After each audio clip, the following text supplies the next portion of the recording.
범죄한 형제를 바로 잡은과 동시에 이제 스스로를 살피라고 이제 바울이 권면을 했었습니다. 그리고 이제 계속해서 오늘 본문에서 또 바울은 성령을 따라 사는 삶에 대한 권면을 계속해서 이어갑니다. 특별히 오늘 본문을 보시면 바울이 이제 두 가지 심음에 대한 얘기를 합니다. 하나는 이제 육체를 위해서 심는 것을 얘기하고, 또 하나는 성령을 위해서 심는 것을 얘기를 합니다. 육체를 위해서 심는 것이 무엇이냐면, 육체를 이제 십자가에 못 박는 거랑은 정반대의 삶을 사는 것입니다. 육체에 있는 어떤 죄의 소욕과 어떤 죄의 성향을 만족시키기 위해서 내 생각과 행동을 투자하는 모든 것을 육체를 위해 심는 것이라고 얘기할 수 있습니다. 죄의 소욕을 대적하는 것이 아니라 따르는 것이고, 죄의 소욕에다가 나의 몸과 정신을 내어주는 것입니다. 이러한 삶을 가리켜서 육체를 위해 심는 삶이라고 얘기할 수 있습니다. 다음으로 성령을 위해서 심는 것은 다 아시듯이 성령님의 뜻을 따르기 위해서 나의 생각과 행동을 투자하는 것을 말합니다. 죄의 소욕을 대적하고 또 말씀을 떠오르게 하셔서 인도하시는 성령님을 따라 사는 것, 그것을 위해서 몸과 정신의 힘을 사용하는 모든 것을 가리켜서 성령을 위해 심는 것이라고 얘기할 수가 있습니다. 그리고 이제 우리가 무엇을 위해 심느냐에 따라서, 육체를 위해 심느냐 혹은 성령을 위해 심느냐에 따라서 이제 결과는 완전히 달라집니다. 그 결과에 대해서 이제 바울이 8절에서 이렇게 얘기를 합니다. 자기의 육체를 위하여 심는 자는 육체로부터 썩어질 것을 거두고, 성령을 위하여 심는 자는 성령으로부터 영생을 거두리라. 육체에 있는 죄의 성향을 따라 살고 거기에다가 나의 정신과 육체의 힘을 투자하면서 살면 무엇을 얻게 되냐면, 바울은 말하기를 썩어질 것을 걷는다고 얘기를 합니다. 썩어질 것이 무엇인가? 쉽게 얘기하자면 썩어 없어져서 사라져 버릴 것을 거둔다. 사라져 버릴 것을 거둔다라는 말은 바꿔서 얘기하면 남는 것이 하나도 없다라는 것입니다. 그러니까 우리가 만약에 일생을 살아가는데 육체를 위해서 심고 그렇게 살아간다면 남는 것이 하나도 없게 됩니다. 무언가 있는 것 같지만 사실 그것은 썩어져 버릴 것이기 때문에 사실상 우리 인생에 남는 것이 하나도 없어집니다. 특별히 하나님 앞에서조차도 네가 무엇을 했느냐라고 했을 때 할 얘기가 없어집니다. 그럼 우리가 성령을 위해서 살게 되면 무엇을 거두게 되느냐? 바울은 얘기하기를 성령으로부터 영생을 거둔다라는 얘기를 합니다. 여기서 말하는 영생은 지옥에 가지 않고 천국에 간다라는 의미를 넘어서 좀 이런 의미인 것 같습니다. 풍성한 영적인 생명을 누린다라는 의미로 보여집니다. 당신이 육체를 위해서 심지 않고 성령을 위해서 심는 삶을 지속해서 산다면 당신은 풍성한 영적 생명을 얻게 될 것입니다. 그러니까 우리가 성령을 따라 살아가면 은혜의 비가 내리고 은혜의 햇볕이 비쳐서 성령의 열매가 풍성하게 맺히는 그러한 삶을 살게 된다라는 의미로 받아들여집니다. 그리고 우리가 이렇게 살아갈 때에 비로소 우리 각자가 하나님의 사람으로 성장해 가게 됩니다. 하지만 성령을 위해서 심는 삶이 쉬운 것은 아닙니다. 거기에는 인내와 기다림이 요구가 됩니다. 9절에서 바울이 이렇게 얘기를 합니다. 9절을 한 목소리로 읽어보도록 하겠습니다. 우리 9절 읽도록 하겠습니다. 우리가 선을 행하되 포기하지 아니하면 때가 이름에 거두리라. 농사를 생각해봐. 제가 농사를 해보진 않았지만 농사를 생각해보아도 많은 인내와 기다림이 요구가 됩니다. 밭을 갈고 씨를 뿌리고 병충해에 신경을 써야 합니다. 그리고 뜨거운 떼약볕을 견디며 땀 흘려 수고해야 됩니다. 하루 종일 허리를 굽힌 채 고되게 일을 해야 됩니다. 하지만 이런 고된 농사는 반드시 때가 되면 추수철이 다가옵니다. 그 고된 수고가 지나가고 계절이 지나면, 그리고 추수철이 오면 풍성한 그 거둠이 기다리고 있습니다. 그러니까 마치 이처럼 성령을 위해 심는 것도 굉장히 고되고 인내와 기다림이 필요하지만, 분명한 것은 농사가 그 인내와 기다림의 순간을 기다리고 나면 그 끝에 풍성한 그 과일의 그 결과 맺음이 있듯이 성령을 위해 심는 사람도 당장에는 아무것도 없는 것 같아도 때가 이르면 풍성한 거둠을 얻는다라고 받아들일 수가 있습니다. 그러니까 이런 거죠. 나는 하나님의 뜻을 따르기 위해서 열심히 살고 있는데 좀처럼 성장하지 않는 자신을 볼 때가 있습니다. 나는 나름 성령을 따라 살기 위해서 애쓰는데 좀처럼 변하지 않는 나를 보게 됩니다. 그럴 때 사람이라면 낙심할 수밖에 없습니다. 또 나는 하나님의 뜻을 따라 이웃 사랑하기를 힘쓰는데 상대방은 내가 베푸는 어떤 호의와 어떤 그런 관심을 즐거워하지 않습니다. 그럴 때 낙심하게 됩니다. 주변에 힘든 이웃들을 돕습니다. 근데 참 재미있게도 내가 이웃을 도우면 그 이웃은 고마워하기는커녕 자기가 도움받는 것을 권리처럼 여깁니다. 그럼 또 이제 힘든 일이 생깁니다. 내가 가르치는 사람들에게 혹은 아이들에게 하나님의 말씀을 열심히 가르치기 위해서 애썼습니다. 그들을 위해서. 하지만 그들은 도무지 성장하거나 변할 기미가 보이지 않습니다. 그러니까 이런 일들이 우리의 삶 가운데 부지기수로 일어납니다. 성령을 위해서 심는 삶이 단순히 뭐 기쁨과 만족을 바로바로 주기보다는 오히려 실망감을 안겨줄 때가 훨씬 많습니다. 뭐 주일학교 교사를 해보신 분들은 그걸 아마 더 마음으로 많이 느끼실 겁니다. 내가 아이들을 위해서 참 열심히 기도했고 아이들을 위해서 뭐 분반 공부 열심히 준비해서 가르쳤건만 우리 아이들은 도무지 변할 기미가 보이지 않는다. 그래서 교사들이 이제 항상 힘들어 하거든요. 그래서 막 1년 하고 나면 못하겠어요 라는 얘기가 나옵니다. 왜냐하면 성령을 위해서 심는 삶 자체가 당장의 열매를 보여주지 않을 때가 많기 때문에 그렇습니다. 단을 거둘 때까지 인내와 기다림으로 가만히 있어야 될 때가 많기 때문에 그렇습니다.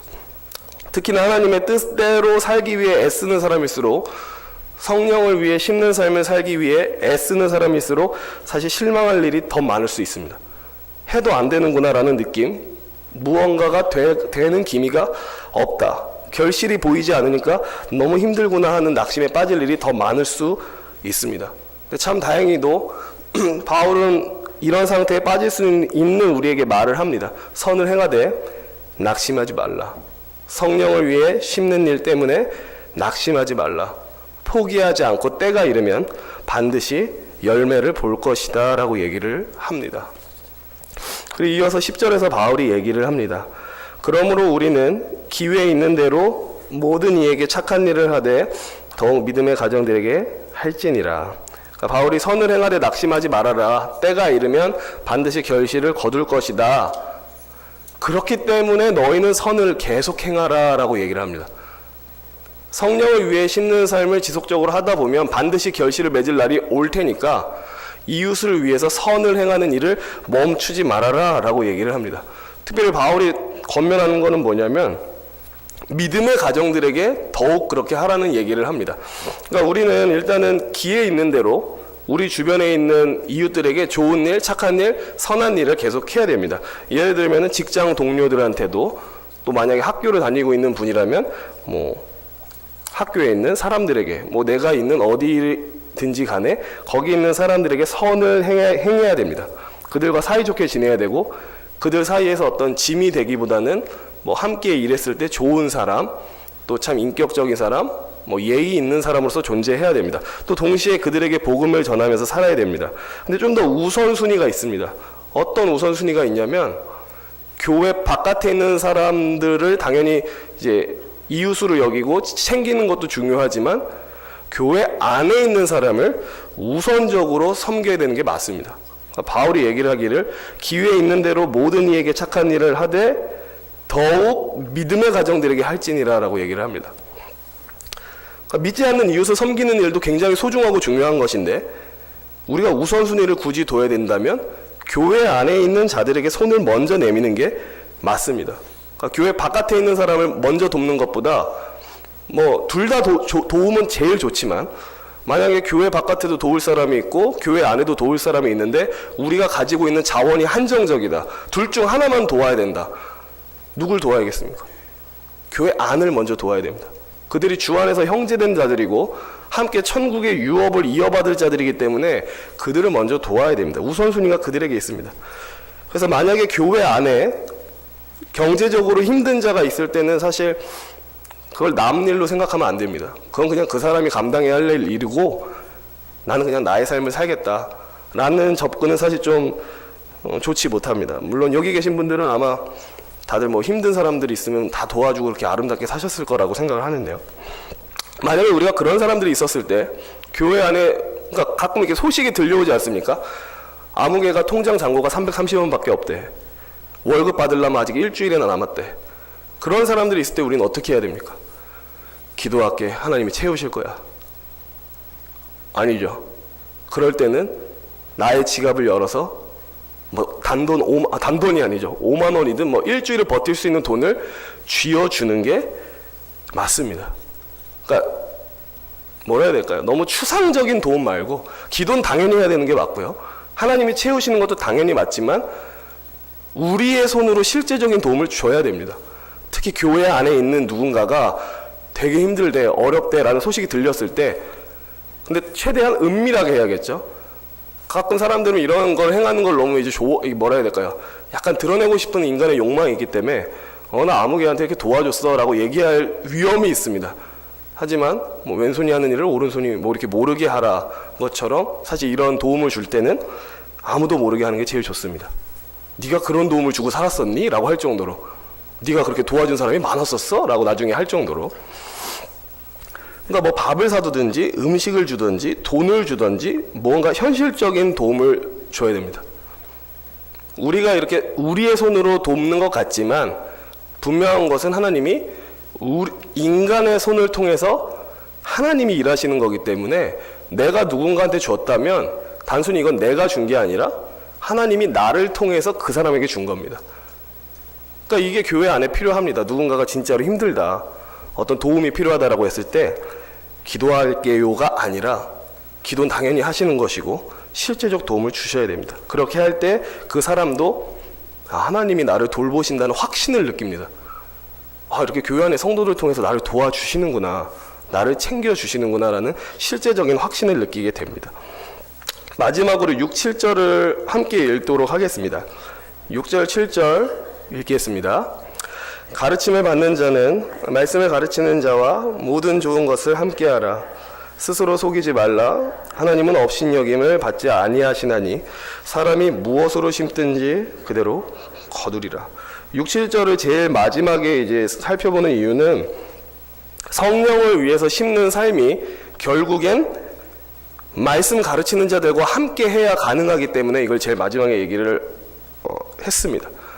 성령을 위해서 심는 삶, 또 성령을 따르는 삶에 있어서 반드시 필요한 게 하나님의 말씀이고, 왜냐하면 이런 겁니다. 성령님이 우리를 인도하실 때는 막 신비한 방법으로 갑자기 막 귀에 목소리를 들려주셔서 이렇게 살아라 이런 식으로 하시지 않습니다. 성령님이 우리를 인도하시는 방법은 하나님의 말씀을 떠오르게 하셔서 그대로 행하게 하시는 것이기 때문에 성령을 위해 심는 삶은 하나님의 말씀 없이 되지 않습니다. 그래서 자연스럽게 누구와 연결되냐면 하나님의 말씀을 가르치는 교역자들과 연결이 됩니다. 그러니까 성령을 위해서 심는 삶과 교역자들과의 어떤 관계와 그들의 가르침을 받는 것과 떨어져 있지가 않고 붙어 있다는 겁니다. 그래서 이제 바울이 명령하기를 가르침을 받는 자는 말씀을 가르치는 자와 모든 좋은 것을 함께 하라라고 얘기를 합니다. 이것은 바꿔서 얘기하면 오늘날의 말로 아주 쉽게 얘기하자면 교역자들을 잘 대접하라는 의미입니다. 제 입으로 얘기하기 되게 민망한 주제인데요. 그래도 말씀을 드리자면 일단은 교역자들 자체가 굉장히 뭐 고귀하고 남다르기 때문에 잘 대접하라는 의미가 아니라는 것을 아실 겁니다. 그들을 잘 대접해야 되는 이유는 단 하나입니다. 그들이 하나님의 말씀을 전하는 도구이기 때문에 그렇습니다. 그들이 특출나서가 아니고요. 그들이 막 일반 성도와 다르게 막 빛이 나고 뭐 아예 다른 종류의 사람이기 때문이 아니라 그들이 고귀하신 하나님의 말씀을 전하는 자이기 때문에 그 말씀을 생각해서 잘 대접하는 겁니다. 그러니까 그 사람을 우상시 여기면 안 되는 겁니다. 그러니까 가끔 사람들이 이런 위험에 빠집니다. 사람에겐 이런 특징이 있죠. 특정 인한테 호감을 가지면 내가 그 사람을 좋게 여기고 좋아하면 그 사람이 틀린 말을 하든 맞는 말을 하든 그냥 따르는 경향이 있습니다. 내가 누구를 좋아하면 그 사람이 불리하든지 의롭든지 뭐 도덕적으로 흠이 있든지 없든지 그냥 따르는 게 사람입니다. 그러니까 판단 능력을 상실합니다. 사람은 누군가를 추종하기 시작하면 판단 능력을 상실합니다. 그냥 그 사람이 맞는 말을 하든 틀린 말을 하든 그냥 다 따라가고 그 사람이 좋은 사람이든 나쁜 사람이든 그냥 다 따라갑니다. 내가 좋아하니까. 되게 위험합니다. 특히나 특정 교역자를 추종한다는 것이 굉장히 위험한 게 만약에 그 교역자가 혹시나 틀린 말을 해도 그냥 하나님의 말씀으로 받아버릴 위험이 있기 때문에 그렇습니다. 이런 경우는 사실 하나님을 따르는 것이 아니라 사람을 따르는 것이죠. 이런 위험으로는 빠지면 안 됩니다. 그저 딱 어디까지 가면 되냐면 교역자들을 소중히 여기되 말씀을 맡은 자로서 소중히 여기는 데까지만 가시면 됩니다. 그리고 동시에 이것도 생각하셔야 됩니다. 말씀을 맡은 교역자이기 때문에 잘 해줘야 되는 것처럼 만약에 말씀을 맡은 교역자들을 업신여기고 함부로 여긴다는 말은 어떤 의미가 되냐면 단순히 그 교역자를 함부로 여긴다는 의미가 아니라 그가 맡고 있는 하나님의 말씀을 업신여긴다는 뜻이랑 똑같습니다. 분리하시면 안 됩니다. 말씀을 맡은 자이기 때문에 만약에 이 교역자한테 선대하고 잘하잖아요. 그럼 이건 단순히 그 사람한테 잘하는 게 아니라 내가 주의 말씀을 귀히 여깁니다라는 표현이 됩니다. 근데 반대로 내가 말씀 맡은 교역자들을 나이가 어리다, 경험이 없다, 뭐가 연약하다, 부족하다 해서 업신여기고 박대하면 이거는 나는 주의 말씀을 업신여깁니다랑 똑같습니다. 그러니까 만약에 우리가 나는 정말 하나님의 말씀이 내게 생명과도 같습니다라고 생각을 하신다면 교역자들을 대하는 태도에 있어서 좀 더 뭐 해야 될까요? 그 사람 자체를 귀히 여기는 것을 넘어서 주의 말씀을 귀히 여긴다는 마음으로 바울이 말한 것처럼 그들과 모든 좋은 것을 함께 해야 됩니다. 그들을 위해서 기도해 주셔야 되고 특히 기도를 많이 해 주셔야 되고 그들이 만약에 경제적으로 어렵다면 방금도 말씀드렸지만 아무도 모르게 도와주시는 게 가장 좋습니다. 그리고 이제 바울이 7절에서 이렇게 얘기를 합니다. 스스로 속이지 말라. 하나님은 업신여김을 받지 아니하시나니 사람이 무엇으로 심든지 그대로 거두리라. 그러니까 이 6장 6절과 6장 8절을 연결해주는 7절 말씀인데요. 이런 의미도 들어있는 것 같습니다. 앞부분에 뭐라고 얘기하냐면 스스로를 속이지 말라라는 얘기를 합니다. 그러니까 풀어보면 이런 겁니다. 말씀 전하는 자들에게 무관심하고 그들을 업신여기는 와중에서도 난 하나님을 잘 섬겨요 라고 말한다면 그 사람은 속이는 것입니다. 나는 하나님을 사랑하고 하나님의 말씀을 귀하게 여깁니다 라고 말하면서도 말씀 전하는 교역자들을 박대한다면 그것은 하나님을 업신여기는 것입니다. 말과 행동이 다른 거거든요. 난 주의 말씀을 소중히 여겨요. 근데 교역자들은 함부로 대합니다. 하나님의 말씀이 내 인생의 생명과 같아요. 교역자들을 함부로 대합니다. 앞뒤가 맞지 않습니다. 바울은 말합니다. 하나님은 업신여김을 받지 않으신다. 네가 그렇게 심었다면 나중에 좋지 않은 것만 거두게 될 것이다 라고 바울이 얘기를 합니다. 그래서 특별히 다시 한번 말씀드리지만 이제 말씀 맡은 교역자들이 연약한 인간이고 그들도 한계를 갖고 있는 인간이기 때문에 그들을 위해서 많이 기도해 주시길 바랍니다.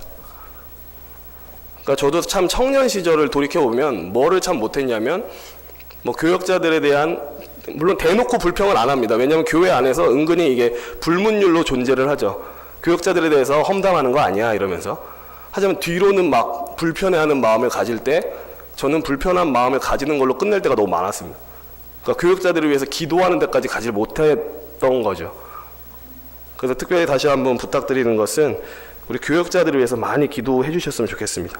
그들의 필요, 그러니까 꼭 물질적 필요 말고도 영적 필요도 많이 채워주실 수 있었으면 좋겠습니다. 그것이 곧 내가 주의 말씀을 소중히 여깁니다라는 가장 정확한 증거가 되기 때문에 그렇습니다. 다른 것보다요. 말씀을 마치겠습니다. 저와 성도님들 모두 육체를 위해서 심지 않고 성령을 위해서 심어야 됩니다. 하지만 성령을 위해서 심는 삶은 쉽지 않습니다. 인내와 기다림이 요구되고 굉장히 고됩니다.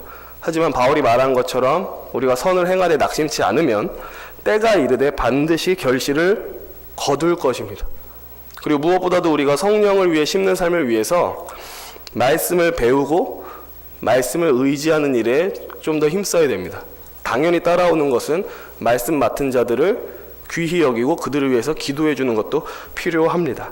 그래서 이 자리에 있는 저와 성도님들 모두 성령을 위해서 심고 또 풍성한 삶, 영적으로 열매를 많이 거두는 복된 인생이 되기를 기원합니다. 기도하겠습니다. 하나님 아버지, 우리에게 은혜를 더하여 주시옵소서. 특별히 우리 모두가 육체를 위해서 심는 자들이 아니라 성령을 위해서 심는 자들이 될 수 있도록 은혜 허락하여 주시옵소서. 육체의 소욕을 대적하고 말씀으로 나를 인도하시는 성령님을 따라 우리가 고되지만 이 길을 걸을 수 있게 하여 주시옵소서. 지금 당장은 변화도 없는 것 같고 열매도 없는 것 같지만 때가 이르면 반드시 거두게 될 것이라는 그 확신 가지고 우리가 굳건하게 성령을 심는 삶을 살게 하여 주시옵소서. 주님을 의지하오며 예수 그리스도의 이름으로 기도합니다. 아멘.